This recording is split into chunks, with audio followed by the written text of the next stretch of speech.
Hi hello నమస్తే welcome to Suman TV. ఈరోజు ఒక స్టోరీ పని మీద విజయనగరం జిల్లా రాజాం నియోజకవర్గానికి వచ్చాం. వస్తూనే ఒక ఏరియాలో గ్రాండ్గా బర్త్డే సెలబ్రేషన్స్ జరుగుతున్నాయి. ఏంటి బర్త్డే సెలబ్రేషన్స్ ఇంత గ్రాండ్గా చేస్తున్నారు, ఎవరైనా చిన్నపిల్లలు అయి ఉంటారేమో అని ఒక్కసారిగా ఒక లుక్ వేసానండి. అక్కడ ఉన్నది ఎవరో తెలుసా? 104 ఇయర్స్ బామ్మ. ఒక్కసారిగా నేనైతే ఆశ్చర్యానికి గురయ్యాను. 104 ఇయర్స్లో చాలా హెల్తీగా ఉంది ఆమె. అండ్ ఇప్పుడున్న నేటి తరం 60 సంవత్సరాలు బ్రతకడానికి నానా కష్టాలు పడుతున్నాం. అలాంటిది 104 ఇయర్స్ ఆమె బ్రతికారంటే ఆవిడ హెల్త్ సీక్రెట్ ఏంటో కూడా మనం తెలుసుకోవాలి కదా. ఒకసారి వెళ్దామా మరి? గజం కేవలం 4,500 రూపాయలతో 165 గజాల భూమి కేవలం 8 లక్షలు మాత్రమే. బామ్మగారు, తాతగారు నమస్తే, బాగున్నారా? నేను ఇప్పుడు మీకు చెప్పాను కదా స్టార్టింగ్, బామ్మగారు 104 ఇయర్స్ అని. బామ్మగారు కాదు, స్టిల్ యంగ్ ఆమె. నిజంగా అలానే ఉన్నారు. బర్త్డే సెలబ్రేషన్స్లో కూడా చాలా యాక్టివ్గా పార్టిసిపేట్ చేశారు. అండ్ వాళ్ళ అబ్బాయి చూసారు కదా, తల్లిని కొడుకు ఎంత జాగ్రత్తగా చూసుకుంటున్నాడో. చిన్నప్పుడు ఆమె ఎలా చూసుకుందో కొడుకు కూడా తల్లిని అలాగే చూసుకుంటున్నాడు. ఒక్కసారి వీళ్ళిద్దరు బంధం గురించి, అలానే బామ్మగారి యొక్క హెల్త్ సీక్రెట్, వాళ్ళ అబ్బాయి హెల్త్ సీక్రెట్ కూడా మనం ఇప్పుడు తెలుసుకోవాలి. బికాజ్ ఆఫ్ ఆయన కూడా 90కి దగ్గరలో ఉన్నారు. ఒక్కసారి అడుగుదామా? బామ్మగారు వాళ్ళ అబ్బాయి అన్నాను కదా, వాళ్ళ అబ్బాయి నాగేశ్వరరావు గారు అండ్ బామ్మగారు రాజమ్మ. ఒక్కసారి ఈ ఆధార్లో డేట్ ఆఫ్ బర్త్ చూడండి, 1920. అంటే ఇది 2024. 104 సంవత్సరాలు. అబ్బా, అసలు ఇలాంటి వాళ్ళని ఇంటర్వ్యూ చేయడం ఎంత గొప్ప అవకాశమో కదా. నేనైతే చాలా హ్యాపీగా ఫీల్ అవుతున్నాను. ఒకసారి తాతగారితో కూడా మాట్లాడదాం. అంటే మదర్ మాట్లాడగలరో లేదో ఒక చిన్న డౌట్. ఆమె గురించి వివరాలన్నీ కూడా వాళ్ళ అబ్బాయి చెప్పడానికి రెడీగా ఉన్నారు. తాతగారు నమస్తే, బాగున్నారా? బాగున్నానమ్మా. పుట్టినరోజు వేడుకలు ఎలా జరిపారు మీ అమ్మగారికి? ఇవాళ బాగానే జరిగాయమ్మా.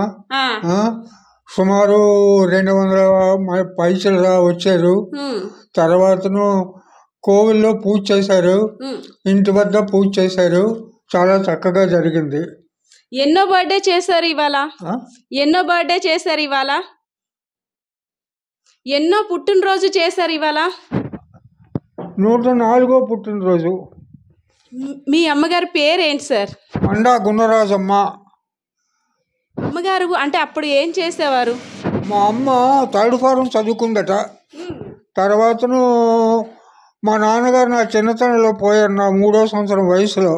అప్పుడు మా తాతగారు తీసుకొచ్చి మమ్మల్ని పెంచి పెద్ద చేశారు. అతను నా 9వ సంవత్సరం వయసులో పోయారు. అప్పటి నుంచి మా అమ్మ మా అమ్మమ్మ మమ్మల్ని సాకారు. మా అమ్మ చిన్నప్పుడు నేను అల్లరి చేసినా, బాగా చదవకపోయినా బాగా దెబ్బలు కొట్టేది. అయితే నాకు 15వ సంవత్సరం వచ్చిన తర్వాత, ఎంతోడు అయ్యో నీకు ఇంకా నేను చెప్పడమేటరా, నీ అంతటి నువ్వు జాగ్రత్తగా చదువుకో అని చెప్పింది. అది మా అమ్మ విషయం. మా అమ్మ old third form. Old third form అంటే ఎంత అండి? మాకు ఇప్పుడు తెలియదు కదా. తర్వాత మా అమ్మ కుట్లు వచ్చు, అల్లికలు వచ్చు. తర్వాతను డ్రెస్ మేకింగ్ పాస్ అయ్యింది. తర్వాతను అల్లికలు వచ్చు, సంగీతం వచ్చు, అన్నీ వచ్చు మా అమ్మకి. బామ్మగారి గురించి చెప్తూ వాళ్ళ అబ్బాయి అసలు ఎంత పొంగిపోతున్నారు కదా, ఒక గ్రేట్గా చెప్తున్నారు. అది నిజంగా వాస్తవమే. ఎంత గొప్పగా చెప్పుకుంటున్నారో, నా తల్లికి ఇది వచ్చు, అలా వచ్చు, అంత క్రమశిక్షణ మీద పెంచారు అనేసి అని. బామ్మగారు ఏం తింటారు? మా అమ్మకి ఏం తింటారు? మా అమ్మ వెజిటేరియన్. తర్వాత ఫలాంటి లేదు, ఏదైనా పర్వాలేదు, శుచిగా శుభ్రంగా ఉంటే తింటుంది. అది పరిస్థితి అనమాట. Full vegetarian. బామ్మగారికి హెల్త్ ప్రాబ్లమ్స్ ఏమి ఉండేవి కదా? ప్రాబ్లమ్స్ లేదు, బీపీ లేదు, షుగర్ లేదు, ఏది లేదు. జనరల్గా ఏదో జలుబు అటువంటివి సామాన్యంగా సీజనల్గా వస్తుంటాయి, అంతే. ఇప్పటికి కూడా బామ్మగారు మిమ్మల్ని దెబ్బలాడతారా? దెబ్బలాడతారంటే మాట్లాడలేదు కదా, ఏదో అంటది, ఏదో అప్పుడప్పుడు, అంతే. సార్ మీరేం చేస్తుండేవారు? సార్ మీరు రిటైర్ అయిపోయారు కదా, ఏం చేస్తుండేవారు? నేను పంచాయతీ ఆఫీసర్గా చేశాను, గజపతినగరం పంచాయతీ ఆఫీసర్గా. 1998 డిసెంబర్లో రిటైర్ అయ్యాను. అది నా పరిస్థితి. బామ్మగారు మీరు ఏ విషయాలు ఎక్కువ మాట్లాడుకుంటారు మీ చిన్నప్పుడు రోజులని? నేను లేకపోతే ఒక గడి లేకపోతే ఊరుకో, రమ్మంటుంది, కూర్చోమంటుంది దగ్గర. మా బాబుకి రమ్మంటుంది, కూర్చోమంటుంది. అందరినీ సమానంగా చూస్తుంది. ఇందులో ఎవరి మీద అభిమానం హెచ్చు కానీ అభిమానం తక్కువ కానీ అటువంటి డిస్పారిటీ ఏ ఉండదు. అందరూ సమానమే, తనకి తప్పు చేస్తే దెబ్బలాడుతుంది. అది పరిస్థితి అనమాట. బామ్మగారి యొక్క తరాలు చూడండి, 4 తరాలు. బామ్మగారు వాళ్ళ అబ్బాయి నాగేశ్వరరావు గారు, నాగేశ్వరరావు గారు వాళ్ళ అబ్బాయి శ్రీధర్ గారు, శ్రీధర్ గారు వాళ్ళ అబ్బాయి పతాంజలి అనమాట. అసలు బామ్మగారి గురించి సర్వ్ చేస్తుంది వీళ్ళే. నేను బామ్మ తినే ఫుడ్ ఐటమ్స్ దగ్గర ఉండి ఆమె ఏమి కావాలో అన్నీ కూడా శ్రీధర్ గారు తెచ్చిపెట్టే కార్యక్రమం కూడా అయిందేనంట. బామ్మ గురించి చెప్తూ చాలా మురిసిపోతారు కూడా ఆయన.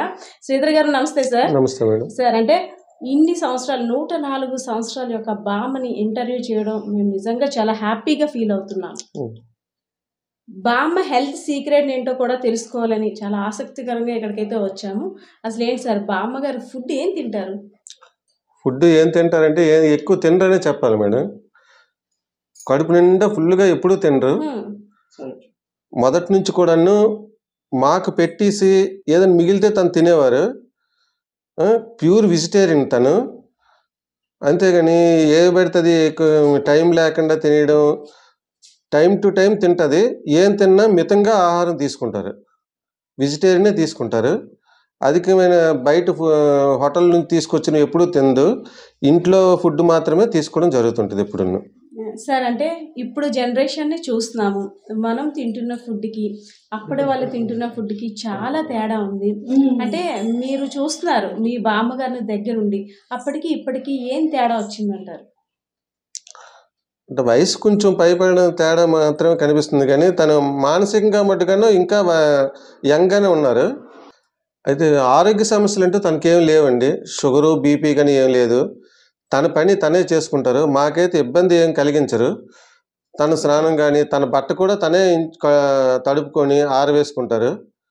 తన పని తనే ముఖ్యంగా చేసుకోవడం, ఖాళీగా ఉండదు. ఏదో సర్దుకోవడం కానీ లేకపోతే అలాగా బట్టలు ఇలాగా ఇటు నుంచి అటు తీసినట్టుగానే చేసుకుంటుంది. మెయిన్ తన ఆరోగ్య తాలూకు రహస్యం కూడా ఏదో పని చేసుకుని ఉండడం అనేసి మాకు అనిపిస్తుంటుంది. తాతగారు చెప్తున్నట్టయితే బామ్మగారు చిన్నప్పుడు చాలా స్ట్రిక్ట్గా ఉండేవారు. మా మదర్కి ఇవ్వచ్చు అవ్వచ్చు అని చాలా హ్యాపీగా ప్రౌడ్గా చెప్తున్నారు సార్. అంటే మీరు ఆ చిన్నతనంలో అన్నీ మీరు చూసినవేనా? నాకు చిన్నతనంలో నాకు ట్యూషన్ చెప్పింది మా నాన్నమ్మ చెప్పేవారు. ట్యూషన్ కూడాను నేను బయట నాకు తెలియదు అనమాట. కానీ తన దగ్గర ట్యూషన్ చదవాలంటే చాలా భయంగా ఉండేది. ఏ మాత్రం తప్పు చేసినా అప్పుడు ఏ రకంగా పనిష్మెంట్లు ఉండేవో మీకు తెలిసే ఉంటుంది. ఈ సొంటి పిక్కలు లాగడం కానీ అలాంటి పనిష్మెంట్లు ఇచ్చేది. ఎక్కువ సుమతి శతకం, వేమన శతకాలు అవే ఎక్కువ చదివించేది. క్లాస్ పుస్తకాలు కూడాను ఎగ్జామ్స్ ముందే చదవమనేది. చాలా వరకు ఇవే చదివించేది ఎక్కువ, చాలా వరకును. కానీ అక్షరాలు రాసేటప్పుడు మట్టుగాను ఆ దీర్ఘాలు కానీ తలకట్లు కానీ కరెక్ట్ లేకపోతే ఎక్కలేని కోపం వచ్చేది తనకి. చాలా సీరియస్గా వార్నింగ్ ఇచ్చేది అనమాట. అప్పుడు వార్నింగ్ అంటే అది కొట్టడమే, ఇంకేటి లేదు. చాలా భయభక్తులతో పెంచింది అనమాట. డిసిప్లిన్ కరెక్ట్ లేకపోయినా ఊరుకుండేది కాదు. ఓకే, బామ్మ గారి నుండి అండ్ మీ ఫాదర్ గారు కూడా 90కి దగ్గరలో ఉన్నారు. అంటే ఇప్పుడు మీ తరం కానీ పిల్లల తరం కానీ అసలు నేర్చుకోవాల్సింది ఏమంటారు? Discipline madam. మెయిన్ తన దగ్గర నేర్చుకోవాల్సింది ఏంటంటే డిసిప్లిన్. సోమరితనంగా ఉండకూడదు. ఎప్పుడు ఏదో ఒక పని చేసుకొని ఉండాలి, బాధ్యతగా ఉండాలి. ఏ పని చేసినా బాధ్యతగా చేయాలి. టైం టు టైం ఉదయాన్న లేవడం కానీ, దైవకార్యంగా ఏదైనా పూజ గడి చేసుకోవడం కానీ, తెల్లవారిసరికి పుస్తకం తీసి చదవాలి. తన దృష్టిలో తెల్లవారి చదివితేనే అది బుర్రకెక్కుతుందని చిన్నప్పటి నుంచి చెప్పేదనమాట. తెల్లవారుజామున 5 గంటలకల్లా పుస్తకం తీయాలనేది. ఏదైనా ఏ టైంలో చేయవలసిన పని ఆ టైంలో చేయాలనేది, అదే మెయిన్.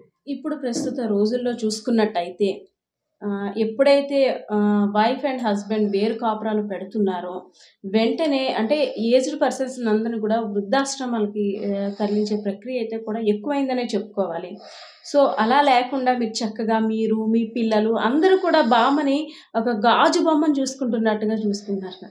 ఇప్పుడు నేటి తరం అంటే ఇలా ప్రక్రియలు జరుగుతున్న నేపథ్యంలో అసలు అంటే మీ ఉద్దేశం ఏంటి సార్?